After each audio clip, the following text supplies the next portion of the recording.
So Tom, what makes your frames special? Well, typically, every frame has solder points and welding points on the frame, and the welding point is typically where nickel is applied to solder one piece of metal to another. It's typically in the hinge area and in the nose pad arm area, and those solder points are usually the weak spot for a frame. But also that nickel over time will oxidize and turn green. Almost looks like it's fungus, and everyone thinks that it may be cosmetically, not like someone that's not hygienic, but it's really not the case for the most part.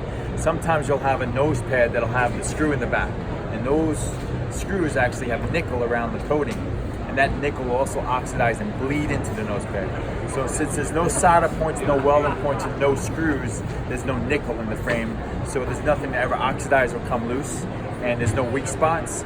And then also we have a pressure mounted spindle, proprietary hinge where the pin is guaranteed for life, never to loosen, never to fall out, and never to flop. So no matter how long you have the frame, typically, some frames with the screws over time are going to start to flop and clap. That's what's nice about the quality, making in Japan using the highest grade of titanium. And then we also do with the acetate.